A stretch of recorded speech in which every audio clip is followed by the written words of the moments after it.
अस्सलाम वालेकुम viewers, welcome to my channel Abdurrahman Shaheen. आज हम एक और वीडियो CSS MPT में अप्लाइंग प्रोसेस के लेके आए हैं। इससे पहले हमने CSS MPT का application form, advertisement, general guidelines discuss की थी। ऐसी मज़ीद वैल्यूएबल वीडियोस देखने के लिए आप हमारा चैनल सब्सक्राइब करें, लाइक और शेयर करना ना भूलिएगा और दूसरे कैंडिडेट्स के साथ भी शेयर करें ताकि इन्फॉर्मेशन सब तक पहुँच सके। अब हम स्टार्ट करते हैं FPSC का अप्लाइंग प्रोसेस। सबसे पहले आप FPSC के ऑफिशियल वेबसाइट पे जाएं। The very first official link को ओपन करने के बाद आपके पास यहाँ पर CSS नोटिस आएगा, इस पर क्लिक करें। Then CSS MCQ based preliminary test, जिसे हम MPT कहते हैं। अगर तो आपके पास ऑलरेडी लॉगिन और पासवर्ड मौजूद है तो आप यहाँ पर पुट करके फर्दर लॉगिन कर सकते हैं। ना होने की सूरत में आप न्यू यूज़र में जाएं और यहाँ पर आप डिटेल्ड इंफॉर्मेशन शेयर करें। फर्स्ट ऑफ ऑल आप अपना नेम लिखेंगे,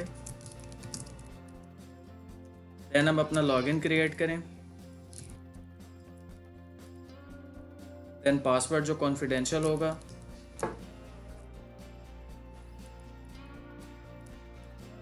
कंफर्म करें पासवर्ड को अगेन।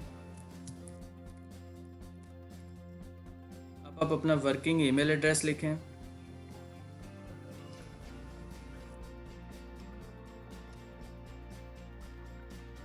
आपका पासवर्ड और कंफर्म पासवर्ड दोनों मैच करने चाहिए, इस बात का आप ख़ास ध्यान रखिएगा।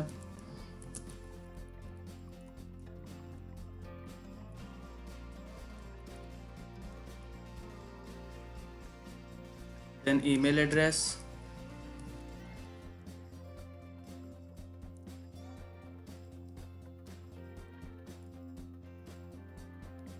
ईमेल एड्रेस अपना मुकम्मल लिखें और उसे वन टाइम रीचेक लाजमी कीजिएगा क्योंकि बाद में ईमेल्स इसी पर आएंगी। और अपना कंप्यूटराइज CNIC नंबर,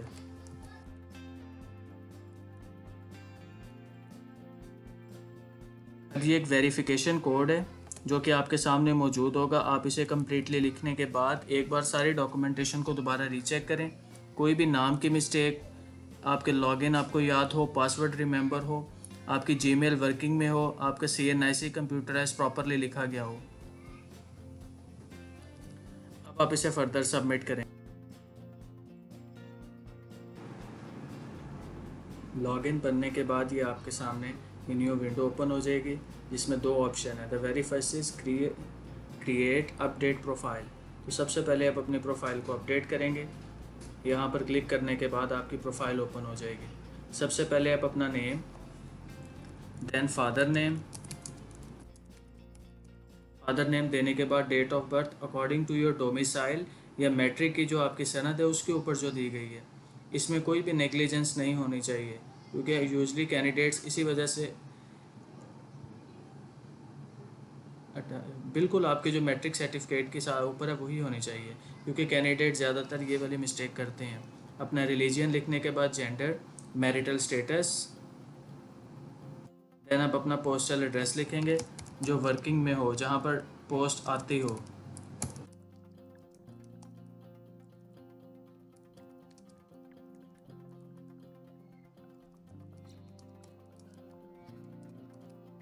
इसके बाद आप अपना परमानेंट एड्रेस दोबारा लिखेंगे। यूजली परमानेंट और पोस्टल एड्रेस सेम होता है।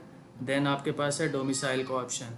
फर्स्ट ऑफ ऑल आप सिलेक्ट करेंगे कि आप पंजाब से किस सूबे से ताल्लुक़ रखते हैं।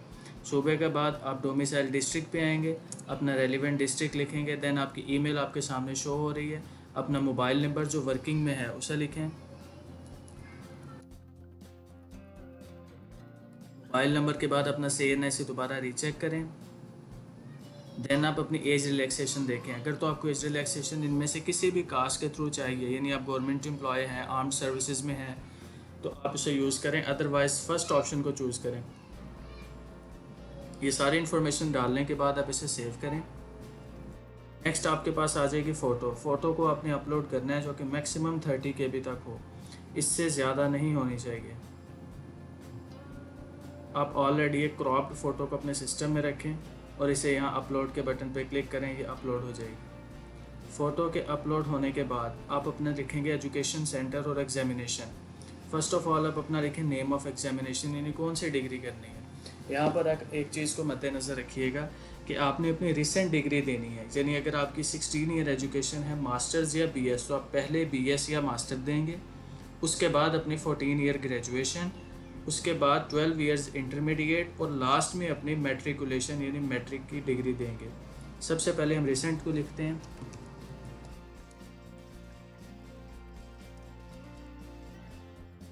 देन आप उसमें अपनी डिवीज़न लिखेंगे। मीडियम ऑफ इंस्ट्रक्शन यानी उर्दू मीडियम था, इंग्लिश मीडियम, आपकी यूनिवर्सिटी का नाम,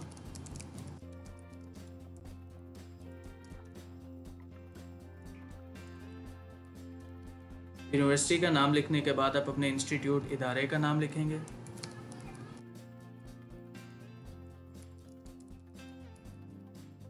अब आप आ जाएंगे इसके डेट पे, डिग्री स्टार्ट कब हुई, ख़त्म कब हुई और उसका ऑफिशियल रिज़ल्ट डिक्लेरेशन डेट कौन सी। इन 3 तारीख़ों को आप इंतहाई बारीक बीनी से देखें। द वेरी फर्स्ट इज़ आपकी डिग्री स्टार्ट कब हुई।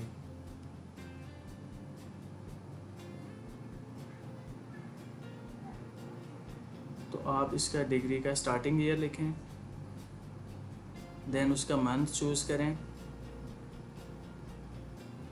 देन आपकी डिग्री ख़त्म कब हुई यानी उसका लास्ट कब था।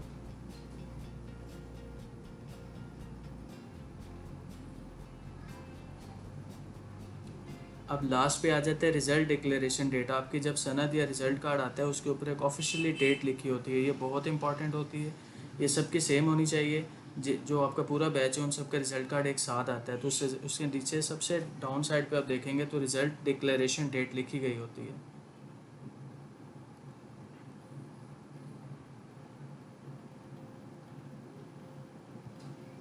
तो अब हम करेंगे रिज़ल्ट डिक्लेरेशन डेट।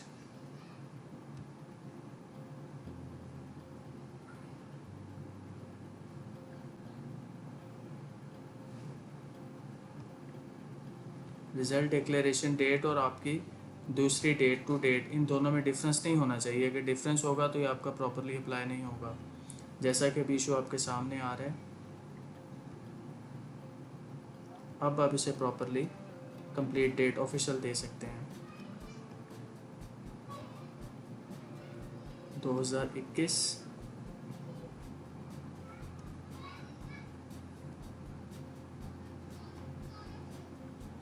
ओके। ये प्रोसेस कंप्लीट होने के बाद ये 3 ऑप्शन है RMF। अगर तो ये डिग्री आपको CSS के लिए एलिजिबल कर रही है तो आप R करेंगे, अगर आपके पास MBBS है तो आप M करेंगे, अगर आपके पास कोई और डिग्री है तो फिर आप F करेंगे।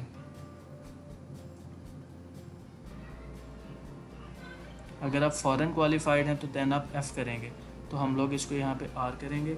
अब मेजर सब्जेक्ट्स की बात आ जाएगी। कोई से 3 सब्जेक्ट्स जो आपकी मास्टर्स या BS डिग्री के अंदर थे वो आप लिखेंगे।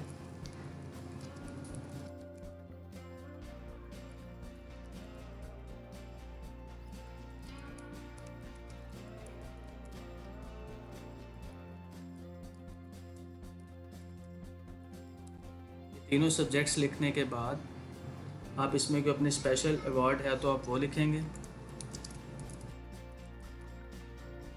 दैन इसे आप सेव कर देंगे। अब आपकी दूसरी डिग्री आएगी जो इससे पहले है, यानी 14 ईयर ग्रेजुएशन।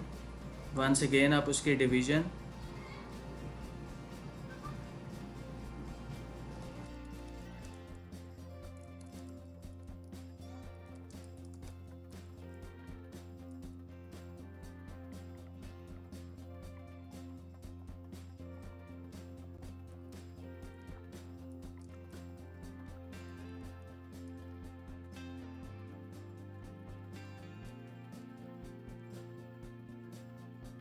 स्कूल या कॉलेज का नेम, ज़ाहिर बात है ग्रेजुएशन है तो यहाँ पे आपके कॉलेज का नाम आएगा।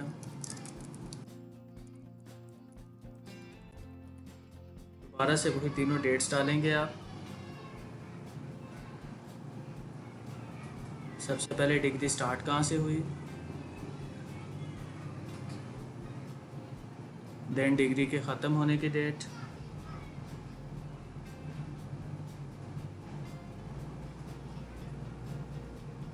एट द एंड उसकी ऑफिशियल रिज़ल्ट डिक्लेरेशन डेट, जो कि आपसे पहले भी डिस्कस किया कि आपके रिज़ल्ट कार्ड के ऊपर आएगी।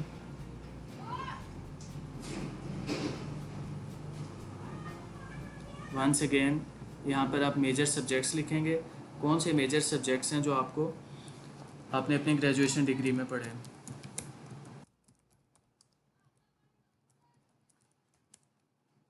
कोई डिस्टिंक्शन या अवार्ड अगर है तो लिखेंगे, अदरवाइज इसे खाली छोड़ दें। देन सेव करके अब नेक्स्ट पे मूव करें। अब आपकी इंटरमीडिएट डिग्री आ गई। इंटरमीडिएट में वंस अगेन अपनी डिवीज़न का तयन करें, फर्स्ट सेकंड या थर्ड डिवीज़न। ये लिखने के बाद इंग्लिश मीडियम या उर्दू मीडियम इसे क्लियर करें और फिर आप अपना बोर्ड लिखेंगे, किस बोर्ड से आपके इम्तिहानात हुए।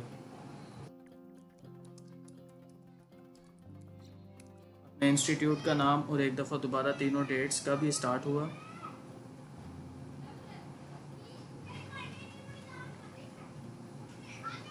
आपकी डिग्री की स्टार्टिंग डेट, देन उसके ख़त्म होने की,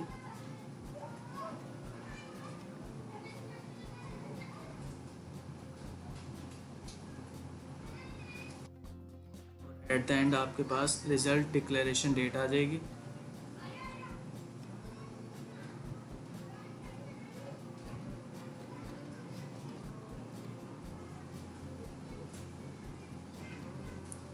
और अब आप अपने दोबारा से 3 सब्जेक्ट्स लिखेंगे।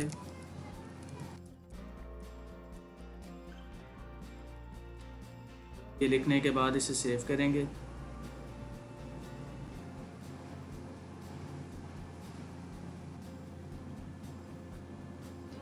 जब आपका एजुकेशनल रिकॉर्ड कंप्लीट हो जाए तो आप स्किप दिस सेक्शन पर क्लिक करेंगे। इसके बाद ये एप्लीकेंट डिसेबिलिटीज़ का ऑप्शन आ जाएगा। इस पर हम कोई भी एलिजिबल नहीं है। जिनको राइटर की हेल्पर चाहिए या कोई असिस्टेंस रिक्वायर्ड है, कंप्यूटर विजुअली इम्पेयर्ड हैं, वो यहाँ पर टिक करके मदद हासिल कर सकते हैं। अदरवाइज़ मैं यहाँ पर नो असिस्टेंस रिक्वायर्ड करके आप इसे सेव करेंगे। Then skip this section. अब लास्ट हमारे पास हमारी प्रोफाइल कंप्लीट हो गई। अब हम करेंगे अप्लाई फॉर CSS।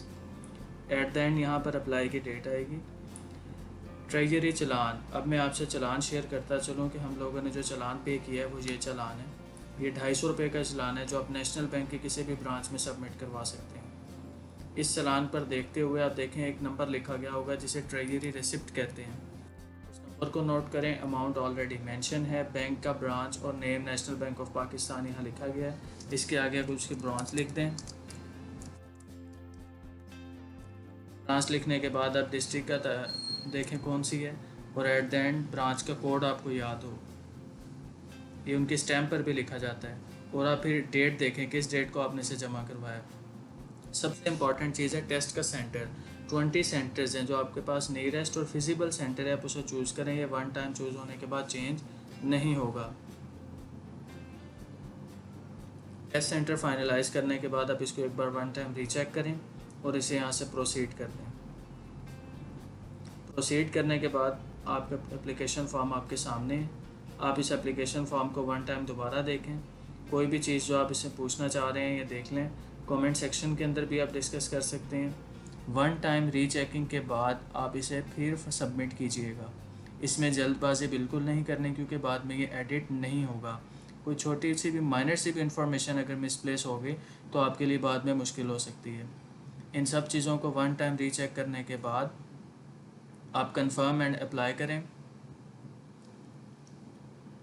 इसके बाद ये आपके पास नोटिस आ जाएगा, your CSS application has been submitted successfully. इसे ओके करें। अब यहाँ पर प्रिंट व्यू में आप अपने लिए एक प्रिंट रख लें जो कि बाद में आपके काम आएगा। इसके एज अ PDF आप संभाल के इसे प्रिंट आउट कर सकते हैं। ये था आपका अप्लाइंग का कंप्लीट प्रोसेस। आप इस प्रिंट व्यू को संभाल के रखें और आपका CSS MPT का प्रोसेस कंप्लीट हुआ। इसके बाद आप इसे यहाँ से लॉग ऑफ करेंगे, ये आपकी ID लॉग आउट होगी। ऐसी मज़ीद वैल्यूएबल वीडियोस देखने के लिए हमारे चैनल को सब्सक्राइब करना ना भूलिएगा और फर्दर भी शेयर करें ताकि हम ऐसे मज़ीद इंफॉर्मेटिव वीडियोस आपके साथ शेयर करते रहें। CSS का सिलेबस आपसे शेयर हो गया, जनरल गाइडलाइंस, आज अप्लाइंग का कंप्लीट प्रोसेस। कोई भी इशू या क्वेश्चन है तो आप कमेंट सेक्शन के अंदर कर सकते हैं। Thank you.